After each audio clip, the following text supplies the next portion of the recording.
Bonjour à toutes et à tous. Dans le cadre de la préparation de l'examen CCNA Routing and Switching, nous avons déjà abordé la partie introduction et qui traite du modèle OJ. Nous avons aussi abordé la partie VLAN et commutation, et aujourd'hui on va essayer d'aborder la partie routing. Let's go, on y va. Alors, question 1. Quelles sont les trois affirmations qui décrivent correctement le périphérique réseau A? Donc, voilà, on a un schéma, on a un périphérique au milieu. Est-ce que ce périphérique est un switch ou est-ce que ce périphérique est un routeur? Alors, avant de commencer à attaquer les affirmations, on va essayer de comprendre ce que fait un switch et ce que fait un routeur. Un switch, ça permet de regrouper toutes les machines sur le même réseau. Et un routeur, il permet de communiquer entre différents réseaux.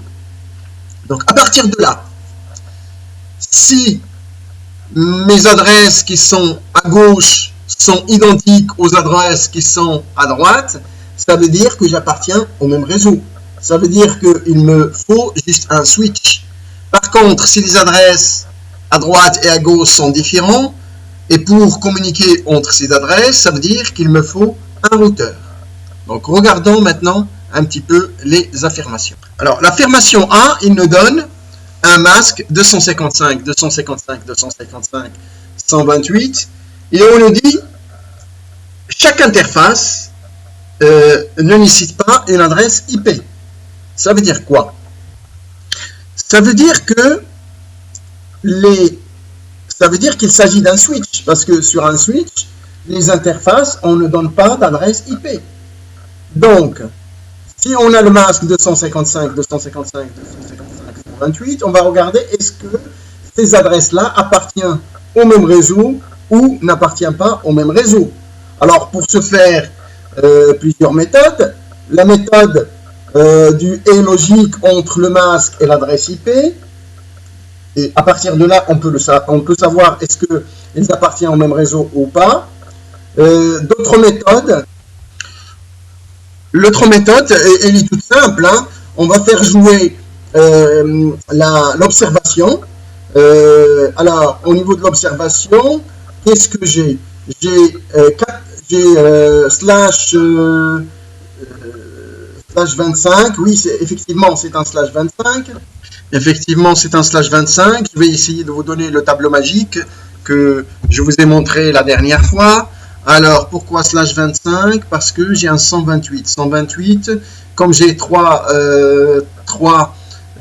octets à 8 plus 1, 125. Donc, 128, effectivement, elle fait du 125. D'accord. Alors, déjà, avec un slash 24, on peut remarquer que ces machines-là ne peuvent pas appartenir au même réseau puisque les 3 premières octets, les 3 premières octets ne sont pas identiques. Donc, ils ne sont pas identiques, ça veut dire qu'il me faut effectivement plutôt un routeur. D'accord? Donc, slash 25, c'est encore pire. D'accord? Donc là, j'ai 3 octets qui ne sont pas identiques. Et là, j'ai 255, 255, 255, ce qui veut dire que le premier octet, le deuxième octet et le troisième octet doivent être identiques. Donc, je ne peux pas faire un switch, c'est plutôt un routeur qu'il faut. Or, que dit la question, l'affirmation? L'affirmation A dit que chaque interface ne nécessite pas une adresse IP. Ça veut dire que je n'ai pas besoin d'un routeur. Or, là, on démontre que c'est le contraire. On a besoin d'un routeur parce que les adresses sont des adresses différentes. Donc, on a besoin d'un routeur. La réponse A est une mauvaise réponse. Juste avant de continuer, certaines personnes me demandent sur quel document je travaille. Alors, vous pouvez le trouver soit sur Internet, hein, vous mettez cisco.actualtest.20-100, d'accord, vous l'avez ici, ou soit vous m'écrivez à l'adresse suivante et moi je vous répondrai et je vous envoie effectivement les documents sur lesquels je travaille. Alors mon adresse c'est farisi@farisi.net. À partir de là, je peux vous envoyer les documents, hein, les documents qu'il faut pour que vous puissiez travailler avec les mêmes.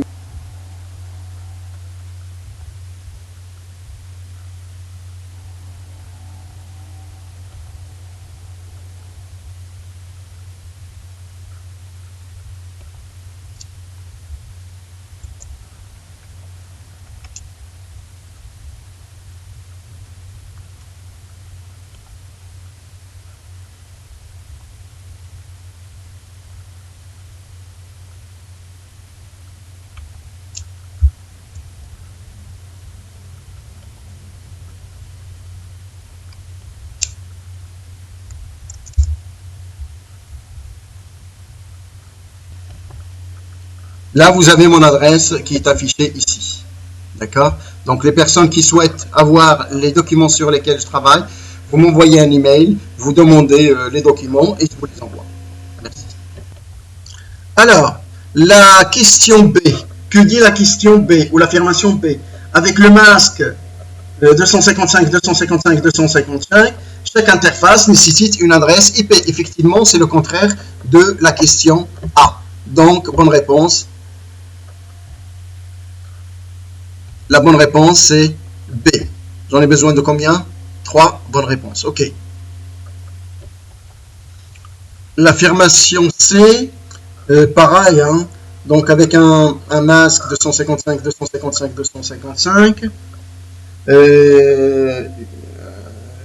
On a, avec le réseau large, qui a le masque 255, 255, 0. Il doit avoir un périphérique réseau de couche 2. Non, c'est exactement pareil. Hein. On ne peut pas appliquer ce masque-là pour que les machines puissent communiquer entre elles. Donc, mauvaise réponse pour le C. Alors, la réponse D. Avec un réseau qui a le masque 255, il doit être un périphérique de couche 3. Effectivement, on a besoin d'un réseau de couche 3 puisque ce sont des adresses différentes, donc on a besoin d'un routeur, donc le routeur elle est de couche 3. Réponse E, avec le masque 255, 255, 254.0, chaque interface n'a pas besoin d'adresse IP. D'accord, on va voir. Donc, c'est quoi le 255, 255? Ça fait 16. 16 plus 8 moins 1, 16 plus 8 moins 1, donc ça me fait du 23. Du 23, ça veut dire, est-ce que j'ai besoin d'un routeur ou d'un switch en fait? D'accord, donc on va regarder cette question plus en détail. Alors, je vais essayer de traiter cette question avec un raisonnement par absurde, c'est-à-dire que je vais commencer par le contraire et je vais commencer par l'arrière. Je vais supposer que les mêmes réseaux, que les mêmes adresses appartiennent au même réseau. Alors, s'ils appartiennent au même réseau, c'est quoi le masque que je dois avoir? D'accord? Donc, je commence par un raisonnement absurde. Comment faire? Ben, c'est très simple. Donc, je vais prendre... alors, on a le premier octet, il est le même, le deuxième octet, il est le même, le troisième octet n'est pas le même. Le quatrième octet, on s'en fout en quelque sorte. Alors, 0, à quoi est égal 0? 0 est égal à 4 0, 4 0, et le 1, c'est... Et le 1, c'est quoi? Le 1, c'est 7 0 et un 1. D'accord. Alors, 7 0 et un 1. Je vais prendre toutes les colonnes qui sont identiques, c'est-à-dire les 7 0. Vous voyez là, les 7 premiers 0, ils sont identiques. Donc, je vais éventuellement les marquer par... Ah, je n'arrive pas. Et si je fais ça, voilà, ça marche. Donc, si je fais ça, et je les marque en rouge, parce qu'ils sont identiques avec ceux qui sont en bas, donc je vais les marquer en rouge. et je vais essayer de les compter. Quand je vais les compter, il me donne 7. Or, 7 et j'ai le premier octet qui est le même, le deuxième octet qui est le même. Donc, j'ai déjà 8 octets plus, 8 bits plus 8 bits. Donc, ça me fait 16 bits. 16 bits et 7 bits. Donc, ça me donne un slash 23. Slash 23. Donc, le slash 23, à quoi est égal le slash 23? Bah, très simple. Je regarde mon tableau magique. Mon slash 23, qu'est-ce qu'il me dit? Il me dit c'est un 254. Ah, c'est un 254. Et là, j'ai effectivement un 254. Donc, j'ai premier octet, j'ai 8 bits. Deuxième octet, j'ai 8 bits. Et j'ai un 23 qui correspond au troisième octet, c'est-à-dire un 254. Ah, donc s'ils sont dans le même réseau, ça veut dire qu'effectivement, on n'a pas besoin d'adresse IP. Voilà, c'est une bonne réponse. Question 2.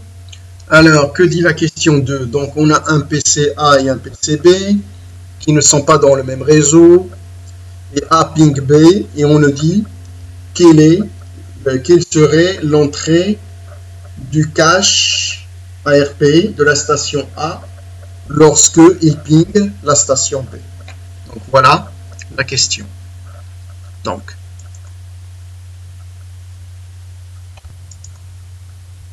lorsque A ping B, que se passe-t-il? Puisqu'on n'a pas pour avoir en fait une trame complète pour que A puisse communiquer avec le B, il va essayer de construire, A va essayer de construire cette trame, et comme il n'a pas l'adresse MAC du PCB, donc qu'est-ce qu'il va faire? Il va faire un ARP. Donc il va envoyer un ARP.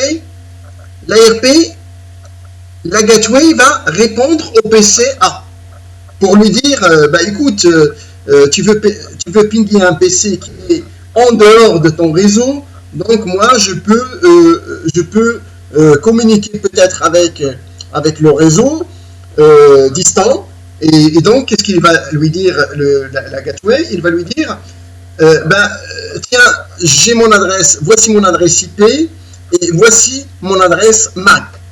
Ça veut dire quoi? Ça veut dire que l'ARP cache est une relation entre l'adresse IP et l'adresse MAC. Et que lorsque je suis sur le même réseau, donc la gateway, il n'y a aucun rapport, donc la gateway, il n'y aura pas de gateway, donc pas de souci.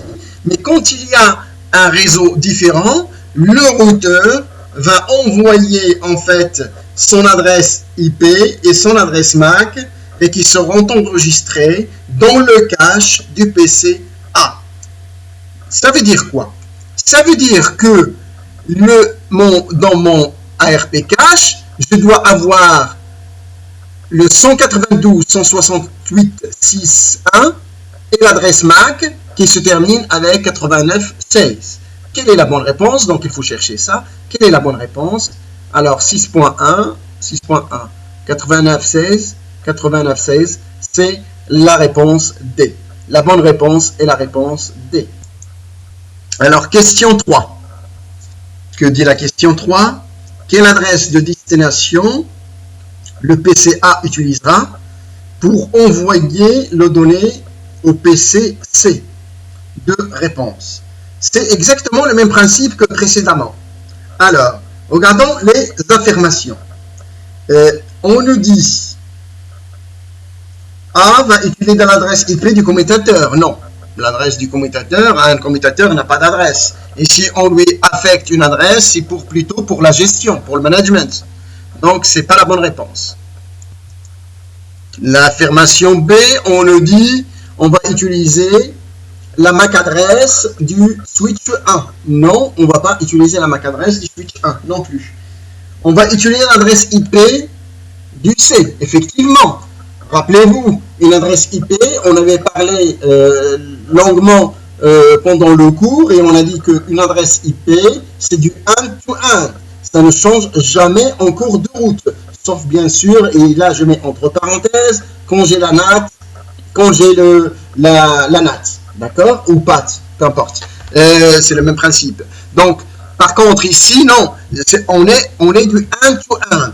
Contrairement à l'adresse MAC, on a parlé du hop-to-hop, c'est-à-dire saut par saut. C'est-à-dire que mon voisin, d'accord, du voisin au voisin au voisin, à chaque fois, il faudrait que je désencapsule l'adresse MAC et je réencapsule une autre. Contrairement à l'adresse IP, on a dit, c'est du end-to-end, ça ne change jamais en cours de route, ni la source, ni l'adresse destination concernant les adresses IP.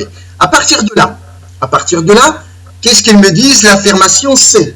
On me dit, j'ai besoin de l'adresse IP, effectivement, puisque c'est du end-to-end, donc le destinataire, puisque c'est le C, donc je prends son adresse IP.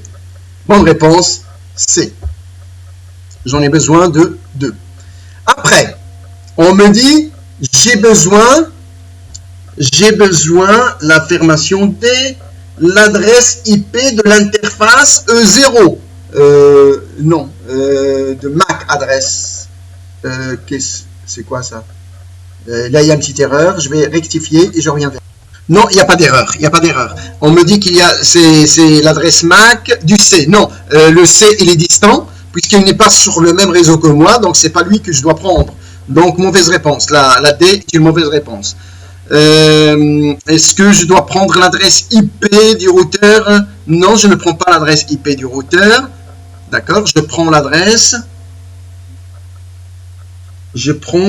MAC du routeur, effectivement. L'adresse MAC du routeur, effectivement. Donc, les bonnes réponses sont C et F. Alors, question 4. Quels sont les 2 avantages lorsqu'on utilise un adressage hiérarchique? Réponse A. Ça réduit la table de routage. Effectivement, oui, ça réduit la table de routage parce que éventuellement je peux faire une summarisation. Effectivement. Donc la réponse A est une bonne réponse. Réponse A est une bonne réponse. La réponse B.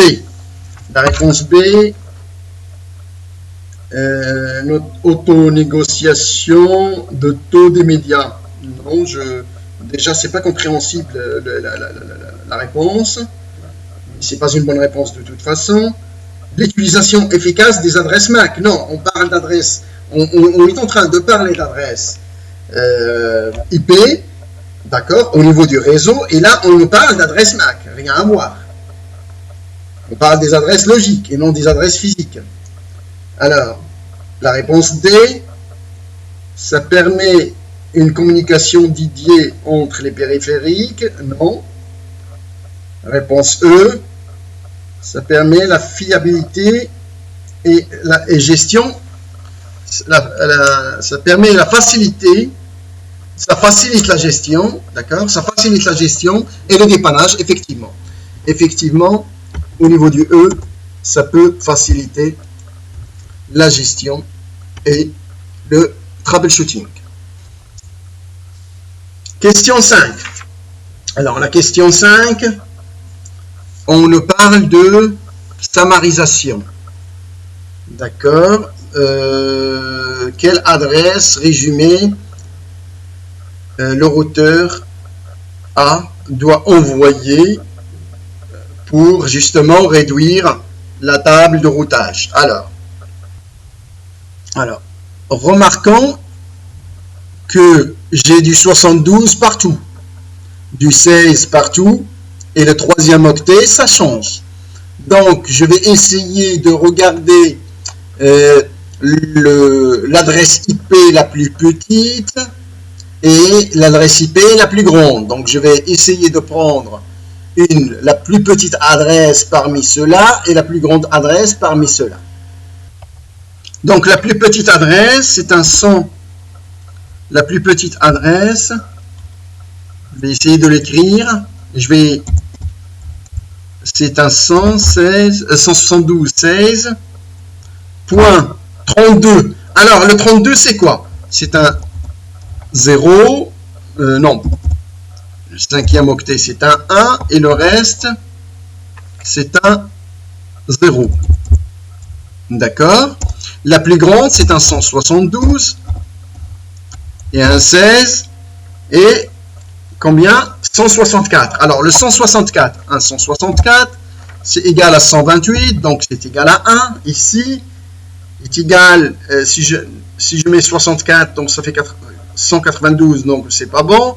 Si je mets 32, ça peut le faire, donc je mets un 1 au niveau de l'adresse 32.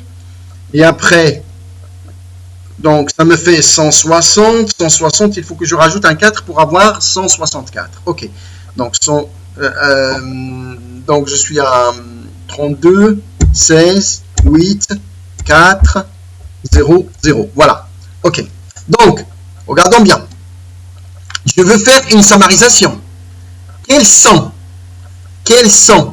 les bits qui se répètent ou les octets qui se répètent? Alors, déjà, le premier octet, il se répète, donc j'ai un 8. Le deuxième octet, il se répète, donc j'ai un 8. Et maintenant, j'ai le 17e bit. Le 17e bit, ils sont différents. Donc, ma sommarisation est égale à 16. Et je cherche, en fait, là où j'ai le 16. Alors, là où j'ai le 16, malheureusement, j'ai 3 16. J'ai le A, j'ai le D et j'ai le 16. Or, la plus petite adresse que j'ai cherchée, c'était un 32. Donc, le 32, elle est là, donc c'est la D. D'accord? Et si c'est pas un 00, d'accord? La plus petite adresse que j'ai cherchée, c'était celle-ci. C'est du 32. C'est un 172, 16, 32. Effectivement, donc je dois prendre cette adresse en tant que adresse de départ. La bonne réponse, c'est la D. Non, c'est pas la D, puisque la D, c'est un 172, 32, pardon. C'est pas la bonne réponse. Je dois avoir un 172, 16. Alors, 172, 16, j'ai celle-ci. 172, 16, mais je dois aussi avoir un slash 16. Hein. Je dois avoir un slash 16. Alors, déjà, 8 et 8, donc ça fait un slash 16. Donc, 172, donc celle-ci, ça le fait. Et c'est la seule où j'ai 172, 16, 1 slash 16. Donc, c'est plutôt la réponse A. Excusez-moi, c'est plutôt la réponse A. J'ai pas remarqué que c'était ici, c'était un 32. Ok. Mais vous avez bien compris le principe de la sommarisation. Donc, je regroupe tous les bits qui sont identiques. Et là, mon slash, ça sera le slash, le nombre de bits identiques. Question 6. Quel est le résumé le plus efficace que R1 doit annoncer à R2? Alors, c'est pareil que tout à l'heure. Donc, je prends l'adresse IP la plus petite et l'adresse IP la plus grande et je sommarise et je regarde ce que ça donne. L'adresse IP la plus petite, c'est un 172.1.4.0. D'accord? Donc, 172.1.4.0. La deuxième adresse, c'est un 172.1.7.0. Alors, est-ce que j'ai une contiguïté au niveau de mes réseaux? Alors, point 1.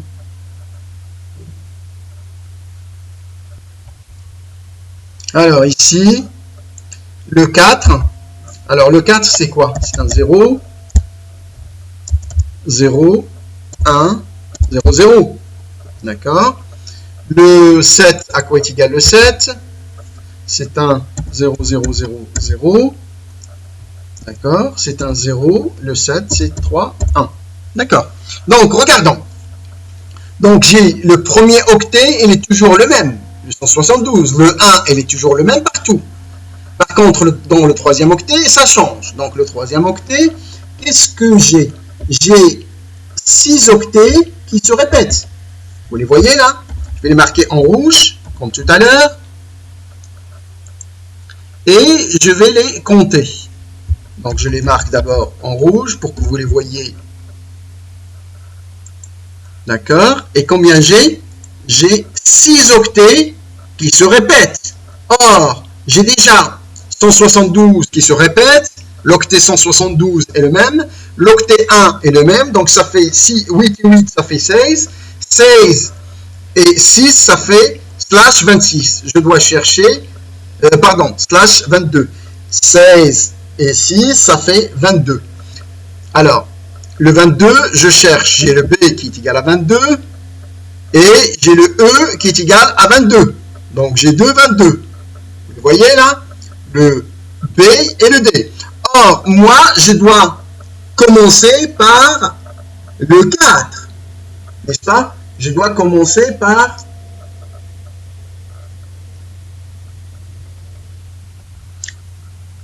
Donc, je dois commencer par l'adresse la plus petite. L'adresse la plus petite, c'est celle-ci. C'est 6 slash, on a dit slash 22. Donc, ça correspond au E. Donc, la bonne réponse, c'est le E. Question 7, même principe. D'accord, même principe. Que doit annoncer le routeur principal? Donc, je regarde la plus petite adresse, la plus grande adresse, et je fais la summarisation, et je reviens vers vous. Alors, voilà, nous avons la plus petite adresse, c'est 172.16.0, d'accord, c'est celle-ci. Et nous avons la pointe 13 qui est là. D'accord? Donc, je prends la plus petite et la plus grande et je summarise. Donc, lorsque je vais summariser, donc, je trouve que le troisième octet change. Donc, si le troisième octet change, donc je prends le 0. Donc, 0 est égal à 8, 0 en l'écrivant en binaire. Et le 13 en binaire, ça fait ça. Donc, qu'est-ce qui se répète? Ce qui se répète, donc j'ai 4 bits qui se répètent, plus 16. 16 plus 4, donc ça fait du 20. Donc, c'est la bonne réponse, c'est le C. Vous voyez que c'est très simple. La bonne réponse est le C. Question 8. Alors, la question 8, que dit la question 8?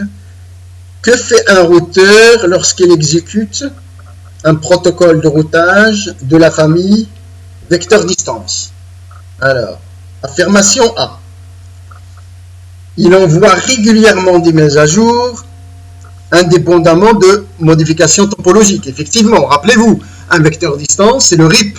On l'a vu en cours, le RIP est fait, c'est la famille de vecteurs distance. On a vu la version 1, la version 2 et la version 3. La version 3 qui traite de l'IPv6. Donc, réponse A, elle est bonne. D'accord? Il va envoyer des mises à jour, quels que soient les problèmes topologiques.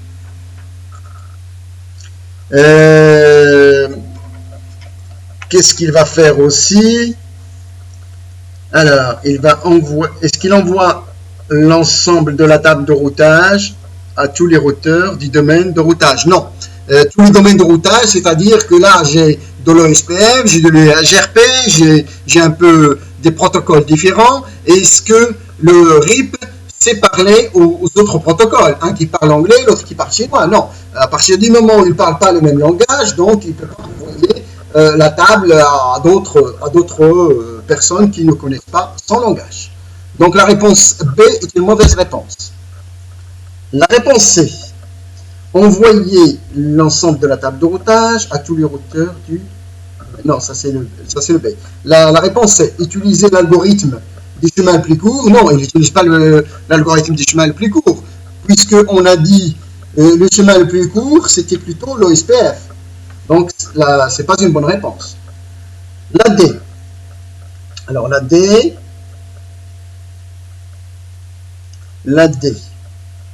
Maintenir, ou plutôt mettre à jour, la table de routage basée sur les mises à jour du voisin. Oui, lorsque je vais recevoir quelque chose de mon voisin, ben, je mettrai ma table de routage à jour.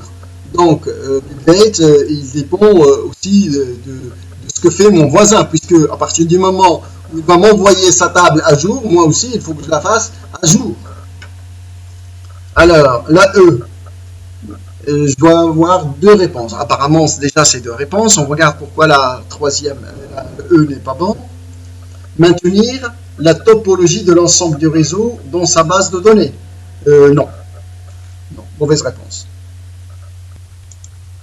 Le E, c'est plutôt l'OSPF. L'OSPF, il connaît la topologie tout entière.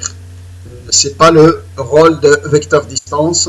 Le vecteur distance n'est pas celui de l'état de lien. L'OSPF, effectivement, il le fait, mais pas le RIP. La question 9. Quelle est la commande utilisée pour afficher la base de données de l'OSPF qui fait partie de la famille état de lien? Show IP OSPF database, c'est des questions de cours. Show IP OSPF database. Nous avons dit qu'il traite de trois tables. La table de voisinage, la table de database et la table de routage. Question 10. Si le routage IP est activé, quelles sont les deux commandes qui définissent la passerelle de dernier recours à la passerelle par défaut? Question de cours. Hein. Question de cours. IP Default Gateway, non. IP Default Network, yes. Bonne réponse, c'est la C. Et j'en ai besoin de deux. Et IP Route. Alors, IP Route, j'en ai un.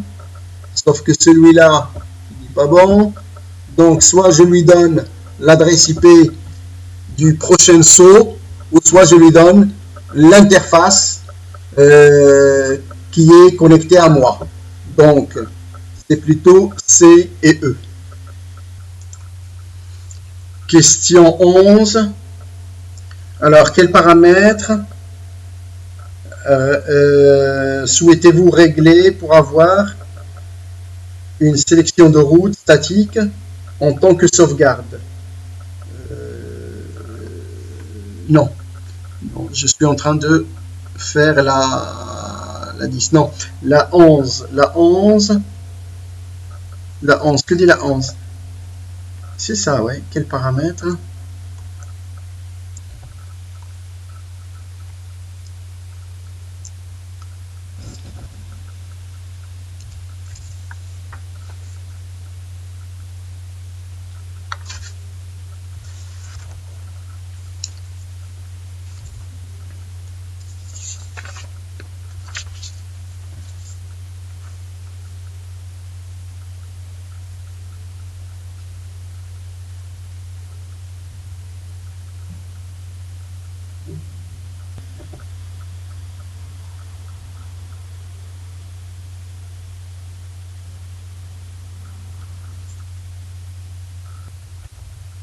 Alors, la question 13.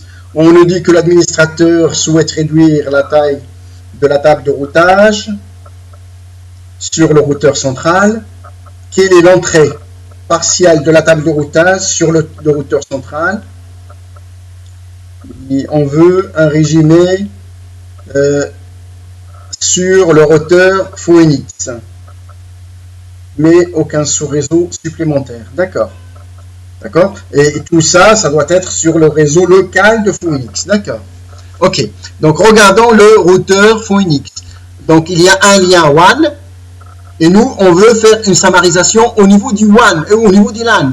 Du LAN de Phoenix. Hein, c'est-à-dire, cette patte-là, sur la patte F00, F01, tout ce qui est face Ethernet. D'accord. Alors, je prends la plus grande adresse, et la plus petite adresse, comme tout à l'heure. Alors là, j'écris le 10.4.0.0. Donc, ce sont en fait la plus petite adresse. Et le 10.4.3.0, c'est la plus grande adresse. Et je ferai pareil que tout à l'heure. Donc, ce qui me donne le troisième octet, parce que ça change au niveau du troisième octet. Le troisième octet qui est 0, donc tout est à 0, hein, tous les bits sont à 0. Et le troisième octet du deuxième adresse, les deux premiers bits à droite, ce sont A1. Donc, je remarque que j'ai 6 bits qui sont identiques. Or, je pars de 2 octets, d'accord, ça fait 16. Le troisième octet, j'ai 6 bits qui se répètent. Donc, ça veut dire 16 plus 6, ça donne /22. Donc, ça, c'est une première méthode. Je remarque la deuxième méthode. La deuxième méthode, ça marche comme ça et c'est plus rapide. Les réseaux sont contigus. Donc, je pars de 0 jusqu'à 4. Donc, ça me fait 4 réseaux. Pour avoir 4 réseaux, ça fait 2 à la puissance 2. Donc, ça me fait 2 bits en fait. Pour avoir 4 réseaux, j'ai utilisé 2 bits. Donc, je prends mon 24 et je retire 2. Ça me donne 22. Donc, les deux méthodes, vous pouvez les utiliser. Donc, je regarde un /22. Ben, j'ai le A et j'ai le E. D'accord? Or, le A, c'est un 10, 0, 0, 0, donc ça ne va pas. Alors que moi, je suis parti d'un réseau qui est de 10.4, comme c'est marqué ici. Donc, c'est plutôt la bonne réponse, c'est plutôt le E. Question 14. Alors, question 14, je suis sur HFD et je veux faire une route statique vers le 10, 5, 6, 0, /24. Donc, ben, je fais un IP route vers la destination. Alors, la destination, c'est plutôt 6.0. Donc, les deux dernières, c'est pas bon parce que j'ai un point 6.6, donc c'est pas bon. Il me reste les 4. Alors, les 4. Soit je sors par ma propre interface, donc c'est la C, d'accord, ou soit l'adresse IP du prochain saut. L'adresse IP du prochain saut, donc je cherche le 4.6. Le 4.6, c'est plutôt celui-là. Non, oui, c'est ça. C'est le 4.6, pardon, c'est celui-là. D'accord, un IP route, le 4.6, donc c'est celui-là. Effectivement, donc j'ai le C et le D comme bonne réponse. Alors, question 15. Alors, quel renseignement un routeur à état de lien exécute pour entretenir sa base de données topologique? Il va utiliser ce qu'on appelle les LSA. Les LSA, pardon. Et dans les LSA, on a des messages LEO. Donc il va utiliser le LEO. C'est du coup des questions de cours. Plus les LSA. Donc A et C. Question de cours.